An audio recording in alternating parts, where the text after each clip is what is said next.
महाभारत ग्रंथ में भीष्म पर्व में श्रीमद् भगवद गीता पर्व में त्रयस्त्रिंशोऽध्याय, जो कि श्रीमद् भगवद गीता या नवमोध्याय श्रीमद् भगवद गीता का 9वां अध्याय है। आरंभ करते हैं। ज्ञान, विज्ञान और विश्व की उत्पत्ति का, आसुरी और दैवी संपदा वालों का, प्रभाव सहित भगवान के स्वरूप का, सकाम निष्काम उपासना का एवं भगवत भक्ति की महिमा का वर्णन संबंध गीता के 7वें अध्याय के आरंभ में भगवान ने विज्ञान सहित ज्ञान का वर्णन करने की प्रतिज्ञा की थी।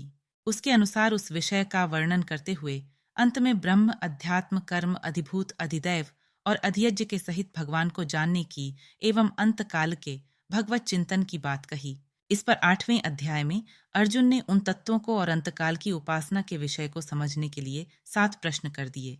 उनमें से 6 प्रश्नों का उत्तर तो भगवान ने संक्षेप में तीसरे और चौथे श्लोक में दे दिया, किंतु 7वें प्रश्न के उत्तर में उन्होंने जिस उपदेश का आरंभ किया उसमें सारा का सारा 8वां अध्याय पूरा हो गया।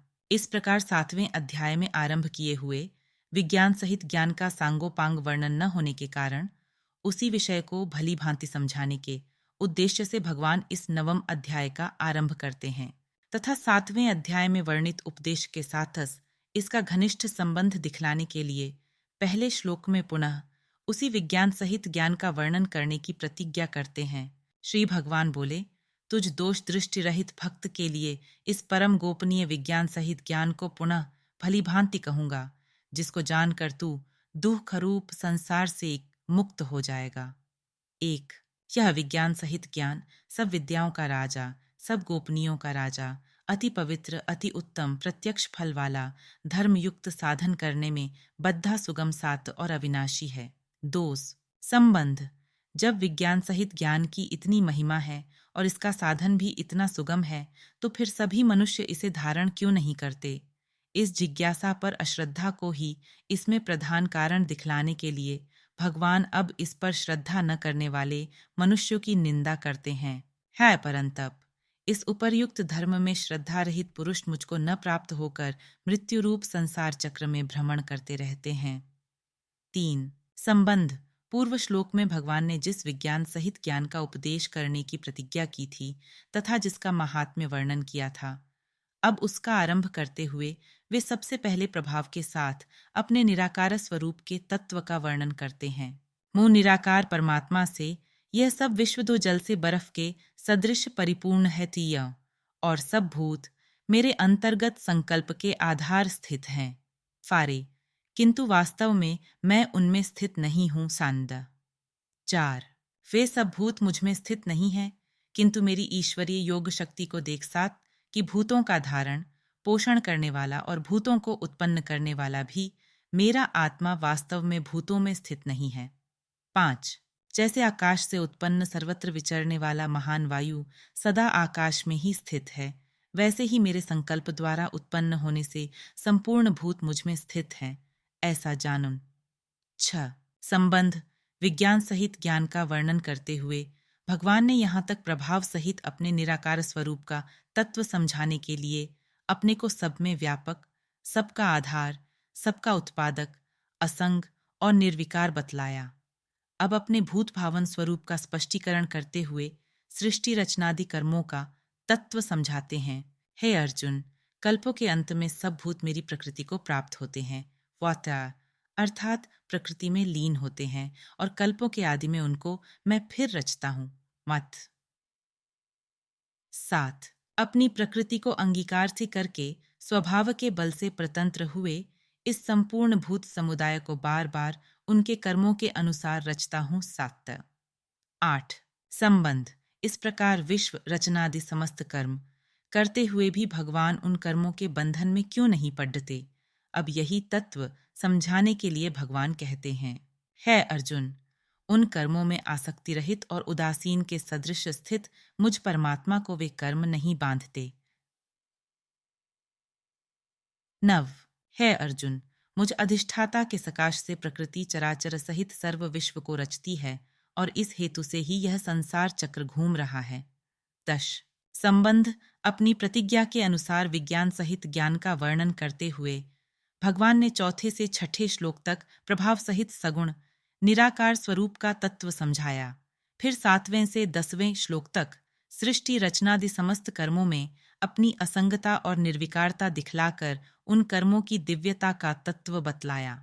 अब अपने सगुण साकार रूप का महत्व, उसकी भक्ति का प्रकार और उसके गुण और प्रभाव का तत्व समझाने के लिए पहले 2 श्लोकों में उसके प्रभाव को न जानने वाले असुर प्रकृति के मनुष्यों की निंदा करते हैं।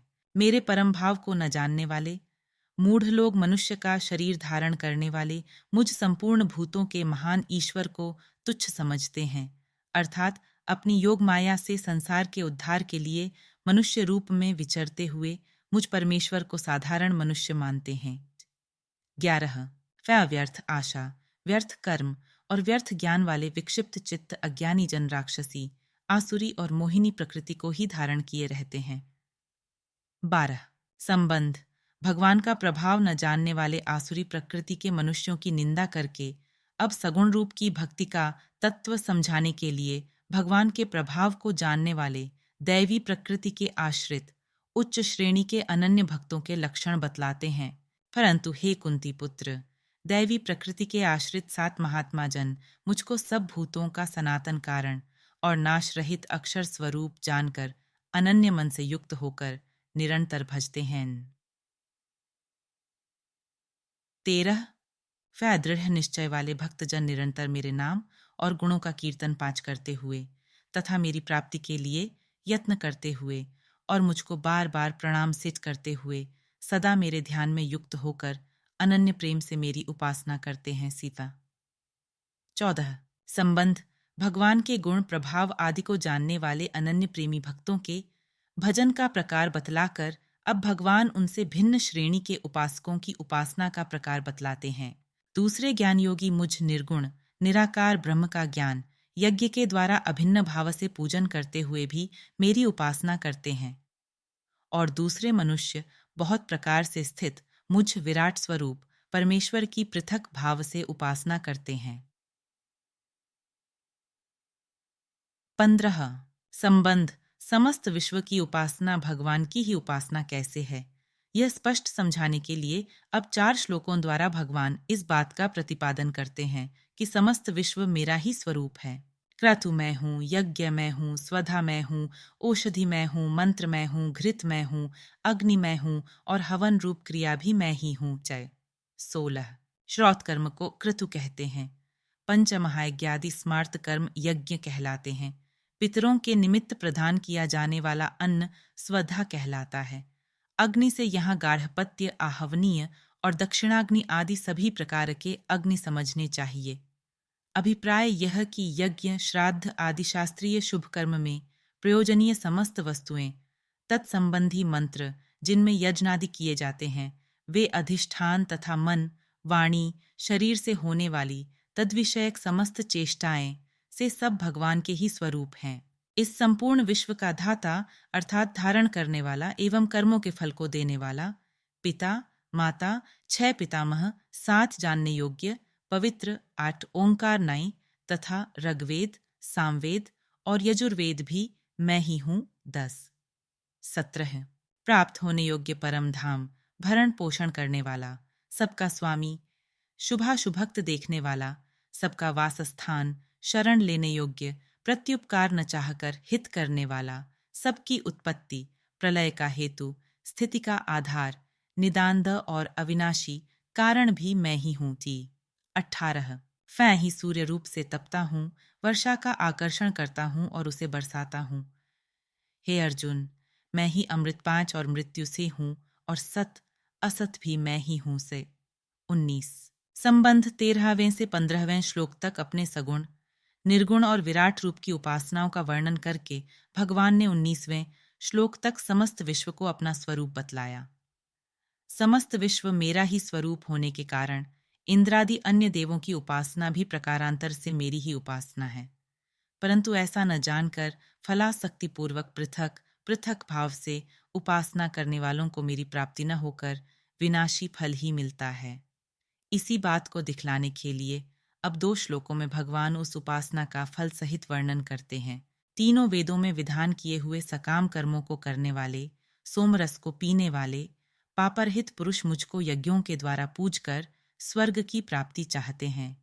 ये पुरुष अपने पुण्यों के फलरूप स्वर्गलोक को प्राप्त होकर स्वर्ग में दिव्य देवताओं के भोगों को भोगते हैं। 20 वह उस विशाल स्वर्गलोक को भोगकर पुण्य क्षीण होने पर मृत्युलोक को प्राप्त होते हैं। इस प्रकार स्वर्ग के साधन रूप तीनों वेदों में कहे हुए सकाम कर्म का आश्रय लेने वाले और भोगों की कामना वाले पुरुष बार बार आवागमन को प्राप्त होते हैं, अर्थात पुण्य के प्रभाव से स्वर्ग में जाते हैं और पुण्य क्षीण होने पर मृत्युलोक में आते हैं। 21 किंतु जो अनन्य प्रेमी भक्तजन मुझ परमेश्वर को निरंतर चिंतन करते हुए निष्काम भाव से भजते हैं, उन नित्य निरंतर मेरा चिंतन करने वाले पुरुषों का योग क्षेम मैं स्वयं प्राप्त कर देता हूँ। 22 हे अर्जुन, यद्यपि श्रद्धा से युक्त जो काम भक्त दूसरे देवताओं को पूजते हैं वह भी मुझको ही पूजते हैं, किंतु उनका वह पूजन अविधिपूर्वक अर्थात अज्ञानपूर्वक है। 23 क्योंकि संपूर्ण यज्ञों का भोक्ता और स्वामी भी मैं ही हूँ, परंतु वे मुझ परमेश्वर को तत्व से नहीं जानते, इसी से गिरते हैं, अर्थात पुनर्जन्म को प्राप्त होते हैं। 24 संबंध भगवान के भक्त आवागमन को प्राप्त नहीं होते और अन्य देवताओं के उपासक आवागमन को प्राप्त होते हैं। इसका क्या कारण है? इस जिज्ञासा पर उपास्य के स्वरूप और उपासक के भाव से उपासना के फल में भेद होने का नियम बतलाते हैं। देवताओं को पूजने वाले देवताओं को प्राप्त होते हैं, पितरों को पूजने वाले पितरों को प्राप्त होते हैं, भूतों को पूजने वाले भूतों को प्राप्त होते हैं और मेरा पूजन करने वाले भक्त मुझको ही प्राप्त होते हैं। इसीलिए मेरे भक्तों का पुनर्जन्म नहीं होता। 25 संबंध भगवान की भक्ति का भगवत प्राप्ति रूप महान फल होने पर भी उसके साधन में कोई कठिनता नहीं है, बल्कि उसका साधन बहुत ही सुगम है। यही बात दिखलाने के लिए भगवान कहते हैं, जो कोई भक्त मेरे लिए प्रेम से पत्र, पुष्प, फल, जल आदि अर्पण करता है, उस शुद्ध बुद्धि निष्काम प्रेमी भक्त का प्रेम पूर्वक अर्पण किया हुआ वह पत्र, पुष्पादि मैं सगुण रूप से प्रकट होकर प्रीति सहित खाता हूँ। 26 संबंध यदि ऐसी ही बात है तो मुझे क्या करना चाहिए? इस जिज्ञासा पर भगवान अर्जुन को उसका कर्तव्य बतलाते हैं। हे अर्जुन, तू जो कर्म करता है, जो खाता है, जो हवन करता है, जो दान देता है और जो तप करता है, वह सब मेरे अर्पण कर। 27 संबंध इस प्रकार समस्त कर्मों को आपके अर्पण करने से क्या होगा, इस जिज्ञासा पर कहते हैं, इस प्रकार जिसमें समस्त कर्म मुझ भगवान के अर्पण होते हैं, ऐसे संन्यास योग से युक्त चित्त वाला तू शुभाशुभ फल रूप कर्मांधन से मुक्त हो जाएगा और उनसे मुक्त होकर मुझको ही प्राप्त होगा। 28 संबंध उपर्युक्त प्रकार से भगवान की भक्ति करने वाले को भगवान की प्राप्ति होती है, दूसरों को नहीं होती। इस कथन से भगवान में विषमता के दोष की आशंका हो सकती है, अतएव उसका निवारण करते हुए भगवान कहते हैं, मैं सब भूतों में समभाव से व्यापक हूँ, न कोई मेरा अप्रिय है और न प्रिय है, परंतु जो भक्त मुझको प्रेम से भजते हैं वे मुझ में हैं और मैं भी उनमें प्रत्यक्ष प्रकट हूँ। 29 यदि कोई अतिशय दुराचारी भी अनन्य भाव से मेरा भक्त होकर मुझको भजता है तो वह साधु ही मानने योग्य है, क्योंकि वह यथार्थ निश्चय वाला है, अर्थात उसने भली भांति निश्चय कर लिया है कि परमेश्वर के भजन के समान अन्य कुछ भी नहीं है। 30 वह शीघ्र ही धर्मात्मा हो जाता है और सदा रहने वाली परम शांति को प्राप्त होता है। हे अर्जुन, तू निश्चय पूर्वक सत्य जान कि मेरा भक्त नष्ट नहीं होता।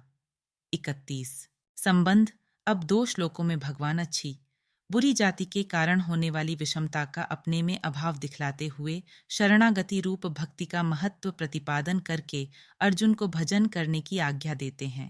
हे अर्जुन, स्त्री, वैश्य, शूद्र तथा पापयोनि, चांडाल आदि जो कोई भी हों, वे भी मेरे शरण होकर परम गति को ही प्राप्त होते हैं। 32 फिर इसमें कहना ही क्या है, जो पुण्यशील ब्राह्मण तथा राजर्षि भक्तजन मेरी शरण होकर परम गति को प्राप्त होते हैं, इसलिए तू सुख रहित और क्षण भंगुर इस मनुष्य शरीर को प्राप्त होकर निरंतर मेरा ही भजन कर। 33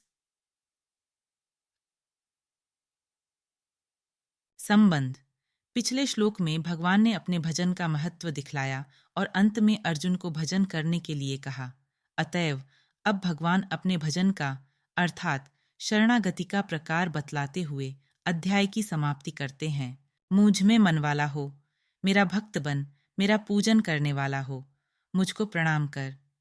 इस प्रकार आत्मा को मुझ में नियुक्त करके मेरे परायण होकर तू मुझको ही प्राप्त होगा। 34 इति श्री महाभारते भीष्म पर्वणि श्रीमद्भगवद्गीता पर्वणि श्रीमद्भगवद्गीतासूपनिषत्सु ब्रह्म विद्यायां योगशास्त्रे श्रीकृष्णार्जुन संवादे राजविद्या राजगुह्य योगो नाम नवमोऽध्यायः। नव भीष्म पर्वणि तु त्रयस्त्रिंशोऽध्यायः। 33 इस प्रकार श्री महाभारत भीष्म पर्व के श्रीमद्भगवद गीता पर्व के अंतर्गत ब्रह्म विद्या एवं योग शास्त्र रूप श्रीमद्भगवद गीतोपनिषद में श्री कृष्ण अर्जुन संवाद में राज विद्या राजगुह्य योग नामक नवा अध्याय पूरा हुआ। नव भीष्म पर्व में 33वां अध्याय पूरा हुआ। 33